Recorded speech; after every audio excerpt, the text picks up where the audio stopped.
truth is in the file. Imagine a place where evil isn't displayed, but contained. Do you dare to confront the true origins of fear? We're taking you deep inside the Warren Museum, not just to look at cursed objects, but to unearth their chilling American beginnings. From violent deaths to sinister rituals, discover how these seemingly innocent relics became central to some of the most terrifying paranormal legends. Can you handle the truth behind Annabelle and more? Welcome to the Conjuring Files, where we go beyond the screen to explore the documented, the disputed, and the deeply unsettling. I'm your guide, and today, we're stepping past the velvet ropes of one of America's most controversial collections, the Warren Occult Museum. Imagine a place where evil isn't just displayed, but contained, where every object whispers a story of violence, tragedy, and the inexplicable. Not in Europe, not in ancient tombs, but right here in America, born from car crashes, murder scenes, abandoned asylums, and desperate rituals gone wrong. Hollywood turned these artifacts into props, but their real histories are far darker and far more human. Take Annabelle, not the porcelain nightmare from the movies, but a simple Raggedy Ann-style doll gifted to two nursing students in 1970. What began as a kind gesture spiraled into reports of movement, handwritten notes, and an overwhelming sense of being watched. Investigators didn't dismiss it as imagination. They locked it away, behind glass, blessed repeatedly, never to be touched again. Then there's the shadow doll, a featureless figure recovered from a Connecticut attic after a family reported shadowy figures mimicking their movements at night. And the so-called Satanic Idol, carved from wood found near the site of a 1950s double homicide, its surface stained with substances never fully identified. Critics argue these objects are powerful because we believe they're dangerous. Psychologists point to the ideomotor effect, where belief creates perceived movement. Historians note that many items entered the collection during times of social panic, when fear of the occult ran high. But even skeptics struggle to explain the consistency. Multiple witnesses across decades describing the same feelings, dread, nausea, the urge to flee when near certain artifacts. The Warrens didn't collect for spectacle. They collected because people begged them to take these objects away. This museum wasn't a sideshow. It was a vault, and every item inside carries a real-world tragedy, often involving grief, mental health crises, or unexplained loss. So today, we're not here to prove demons exist. We're here to ask, what happens when trauma becomes attached to an object? And why do some relics refuse to stay silent? Next, we reveal the true origin of Annabelle, not the movie version, but the quiet, unsettling truth that started it all. It began as a gift. It ended in a vault. Forget the porcelain doll with black eyes and stitched smile. The real Annabelle wasn't bought for horror, it was a gift. In 1970, two nursing students in Connecticut received a simple Raggedy Ann-style doll from a friend who'd picked it up at a local gift shop. It had yarn hair, a calico dress, and a sweet, childlike face. Innocent, ordinary, harmless. But within days, things changed. The women reported finding the doll in rooms they hadn't left it in, sometimes seated upright, facing the door. Notes appeared on parchment paper, signed Annabelle, written in a looping script neither of them recognized. One morning, they discovered deep scratches on one roommate's chest, shaped like tiny fingers. When they confided in friends, they were met with skepticism. But the disturbances grew, whispers in empty hallways, the scent of pipe tobacco, though no one smoked, and the overwhelming feeling of being watched, even when alone. This wasn't Hollywood theatrics. It was quiet, persistent, and deeply personal. And it fits a pattern seen across dozens of American suburban homes in the mid-20th century. What researchers call recurrent spontaneous psychokinesis, or, more commonly, poltergeist activity. Often tied to emotional stress or trauma, these cases rarely involve demons. Yet they escalate in ways that feel intentional, even intelligent. That's when Ed and Lorraine Warren stepped in. After interviewing the women and observing the doll, they concluded this wasn't residual energy. They believed an inhuman presence had latched onto the object, not because of a curse, but because it sensed vulnerability. And rather than perform a dramatic exorcism, they did something quieter. They took the doll home and locked it in a glass case. Over time, their lectures, interviews, and eventual museum display transformed Annabelle from a local anomaly into a national symbol. When the Conjuring films turned her into a porcelain nightmare, the myth eclipsed the truth. But the core story remains: two young women, a harmless gift, and a series of events so consistent, so unsettling, that even seasoned investigators chose caution over dismissal. Critics say it was mass hysteria, sleep paralysis, or undiagnosed psychological distress. And those explanations deserve respect. But what's harder to dismiss is this: the Warrens didn't keep Annabelle to scare people. They kept her because, according to their notes, every person who touched her walked away changed. Not possessed, not harmed, but unsettled, as if the doll carried more than stuffing and fabric, as if it held a memory that refused to fade. And that's the real horror.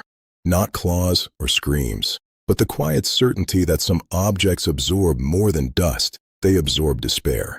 Next, the shadow doll.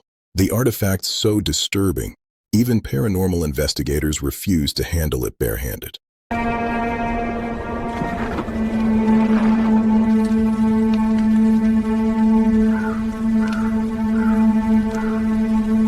At first glance, it's almost forgettable. A small, faceless doll made of burlap and straw. Its limbs crudely stitched, no eyes, no mouth. Just a smooth oval where a face should be. But this is the shadow doll, and its silence hides one of the Warren collection's most haunting backstories. Its origins trace to rural New England in the late 1800s. A farming family, mother, father, 3 children, vanished from their homestead overnight. No signs of struggle, no footprints in the snow, only the doll, left seated on the hearth, facing the empty chairs. Neighbors claimed the youngest child had carried it everywhere, whispering to it like a friend. After the disappearance, locals refused to enter the house. They said at dusk, shadowy figures could be seen through the windows, mimicking the family's movements, but always just out of focus. In an era before psychology or forensic science, people turned to folklore. Tales of fetches, spirit doubles that herald death, or shadow beings that steal souls, spread like wildfire. The doll became a vessel for those fears, not evil itself, but a doorway left open by grief and isolation. When the Warrens acquired it decades later, they didn't treat it like a curiosity. According to their case notes, anyone who held it reported sudden chills, disorientation, and the sensation of being followed, even after leaving the room. Lorraine described it as not haunted, but inhabited by an echo of absence. Ed believed the object had become a focal point for what he called psychic residue. The emotional imprint of trauma so intense, it lingered like smoke and fabric. Their containment method was controversial. The doll was wrapped in blessed cloth, sealed in a double-locked box, and stored away from other artifacts. Critics called it theatrical, but folklorists note parallels in global traditions, from Slavic mavka dolls to West African spirit vessels, where objects are used to contain unresolved loss. Modern skeptics suggest psychological projection, that our minds, primed by story and suggestion, interpret ambiguity as threat, and they're not wrong. But even rational observers admit the shadow doll's power lies not in what it does, but in what it represents. A family erased, a home emptied, a child's toy left behind as the only witness. In a world obsessed with jump scares, this doll terrifies because it asks a quieter question. What happens to the love, fear, and longing of those who vanish without a trace? And what if some objects remember? Next, the artifact rumored to have been carved in blood, the so-called Satanic Idol, and the double homicide that brought it into the Warrens' hands. In times of panic, even wood can become a monster.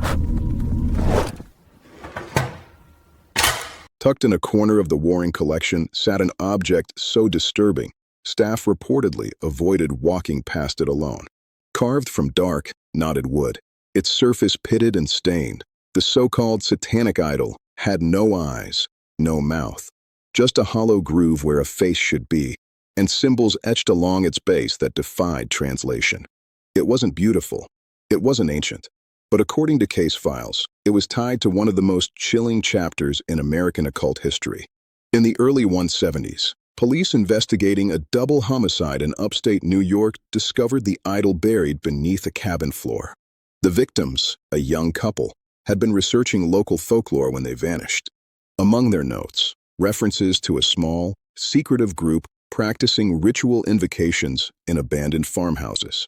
Though no formal cult was ever prosecuted, the idol became a symbol of what many feared was spreading across America. Hidden networks of occult activity, preying on the vulnerable.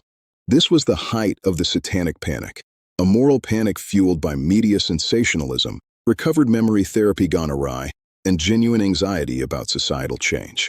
Suddenly, everyday objects, dolls, statues, even board games, were reinterpreted as tools of evil. And artifacts like this idol weren't just evidence, they became warnings. The Warrens acquired it after a local priest begged them to remove the thing before it poisons more minds. Their logs describe visitors breaking into cold sweats near the display case, reporting nausea, or claiming the idol watched them as they moved. One volunteer wrote in a journal, "I didn't believe in curses until I stood too close." But modern researchers offer another lens. During the Satanic Panic, suggestion was powerful. If you were told an object was dangerous, your mind could manifest real physical reactions, elevated heart rate, dread, even hallucinations. This isn't dismissal, it's neuroscience. The brain, primed by story and fear, fills silence with threat. And yet, the idol's origin remains unsettlingly real, whether it was used in ritual or simply found at a crime scene. It's tied to actual violence, real grief, and a time when America looked inward and saw monsters. The Warrens never claimed it summoned demons. They said it carried the weight of what humans do in darkness, and that some objects, once touched by tragedy, should never be handled lightly. Because the true horror isn't the idol itself. It's what we're capable of believing and what we're capable of doing in its name. Next, why these objects remain locked away, and what their legacy says about fear, memory, and the American obsession with evil.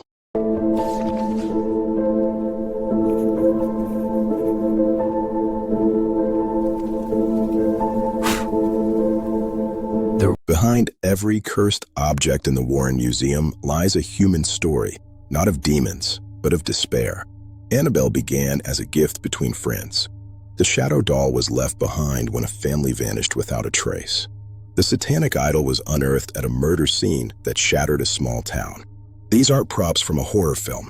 They're relics of real grief, trauma, and unanswered questions, anchored to wood, cloth, and stone because sometimes pain needs a place to rest. And that's the unsettling truth. The power of these objects may not come from evil, but from us. From our need to make sense of chaos. When a child dies, when a loved one disappears, when violence strikes without reason, belief in a cursed object offers something rare, an explanation, a target, even a warning. The Warren Museum, for all its controversy, became more than a collection. It became a vault for collective anxiety. People didn't just visit out of curiosity. They came seeking reassurance that their own unexplained experiences weren't madness, that they weren't alone. In a way, the glass cases didn't just contain artifacts. They contained fear itself, giving it shape so we could look it in the eye and walk away. Critics call it exploitation. Supporters call it preservation. But perhaps it's both. Because while science explains much, sleep paralysis, electromagnetic fields, the power of suggestion, it doesn't erase the raw, human moment when someone stands in a silent room and feels something watching back. And in that moment, belief becomes real enough to change a life. So what do you believe? Is a cursed object dangerous because of what it is, or because of what we've poured into it? If this journey through the Warren Museum's most haunting artifacts unsettled you, challenged you, or made you rethink the line between myth and memory, do us a favor. Like this video, subscribe to the Conjuring Files, and share it with someone who dares to question the unknown. And leave a comment below. Which object disturbs you most, and why?